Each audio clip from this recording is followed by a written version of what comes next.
She didn't expect her whole life to change I on an can't believe ordinary this is Tuesday happening to afternoon. me. The smell of fresh coffee filled the air, soft jazz played in the background, and the tiny bell above the cafe door jingled as a man walked in holding a leash. At the end of that leash was a tired old service dog, limping slightly, eyes cloudy with age but loyal as ever. Everyone else in the cafe barely glanced up, but she noticed. The young barista behind the counter, Emma, froze mid-pour. Her eyes locked onto the dog, and instantly she felt a lump form in her throat. She could tell this wasn't just a pet, it was a lifeline. The man, clearly a veteran by the look of his worn-out jacket decorated with fading patches, walked up to the counter. His voice cracked when he spoke, soft but heavy with exhaustion.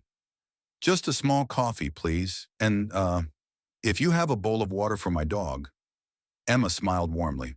"Of course, actually, I'll grab him something special, too." She darted to the back, ignoring the disapproving glance from her manager, who stood counting bills at the register. She found a small piece of grilled chicken from the cafe's kitchen. Technically not for customers, but her heart wouldn't let her do otherwise. She placed it gently in a paper bowl, poured some fresh water, and carried it outside where the dog now sat, panting quietly. The veteran's eyes welled up. He didn't say much, just whispered, "Thank you." But the moment was shattered when the cafe manager stormed over. His voice cut through the air like glass. "Emma, what do you think you're doing? That food isn't free. This isn't a charity." Emma stood frozen, her hands trembling slightly. "It's just some chicken. He's a veteran. His dog is—" "I don't care," the manager barked. "This is theft. You're done here. Get your things." The cafe went silent. Every customer stopped sipping their coffee. The veteran lowered his head, shame washing over him, as though he had caused trouble just by existing. Emma's chest tightened, and tears stung her eyes. She opened her mouth, tried to plead. "Please, I just wanted to help." "No excuses, you're fired." The manager's words sliced through the room, and just like that, Emma's life turned upside down. She felt the ground disappear beneath her. But what hurt more wasn't losing her job. It was watching the veteran's hands tremble as he tried to pull out his wallet, fumbling with a few crumpled bills. He whispered, "I'm so sorry. I didn't mean to cause—" Emma bent down, her voice breaking. "Don't you apologize. You've given enough. You don't owe anyone here anything." The cafe manager crossed his arms, satisfied with his decision, but he didn't know what was about to happen. Because moments later, the sound of boots echoed outside. Several men in uniform walked up, their presence commanding instant attention. Marines. They had come in groups, filling the doorway, their eyes scanning the room until they landed on the veteran and his dog. One of them, tall and broad-shouldered, stepped forward.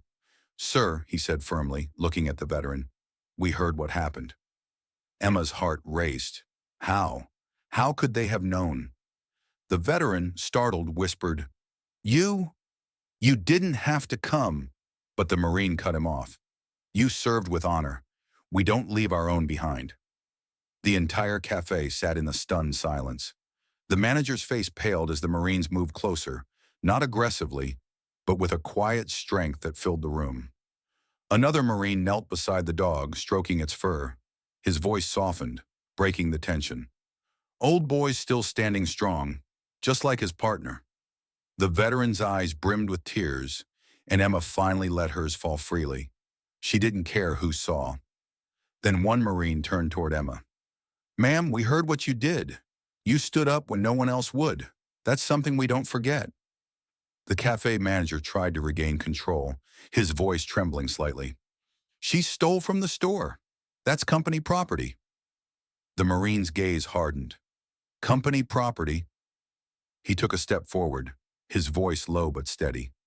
"That dog carried a man through nightmares you'll never understand. That barista showed more honor in one act of kindness than you have in this entire business." The cafe walls seemed to close in around the manager. Customers murmured in agreement. Some even clapped softly. Emma's hands shook, but she stood straighter, feeling a strange strength building in her chest. She wasn't alone anymore. The Marines didn't shout, didn't make threats. They simply stood there, their silent presence louder than any words. One of them pulled out a card and handed it to Emma. You ever need anything? You call this number. We look after people like you. Emma took it, her fingers trembling. She felt the weight of something far bigger than herself, something noble and unshakable. The veteran finally spoke, his voice cracking. You don't know what this means. For years I thought people forgot, that we didn't matter anymore. Emma knelt beside him, placing her hand gently on his. You matter. Always. The cafe erupted into applause, strangers wiping tears, nodding in respect, clapping not just for the veteran, not just for Emma, but for the bond between kindness and sacrifice. The manager, red-faced and overwhelmed, stormed into the back without another word. And though he thought he had the last say, the truth was clear. His cruelty had been drowned out by something far stronger. Emma walked outside with the veteran and his dog. The Marines followed, forming a quiet circle around them, not as protectors, but as family. The veteran bent down, hugging his dog tightly, whispering into its ear. Emma stood by, her heart heavy yet strangely light, as though she had witnessed something sacred. Later, as the sun set, painting the sky with fiery streaks of orange and gold, Emma sat alone on a bench. She thought about how a single act of kindness had cost her a job, but gained her something priceless.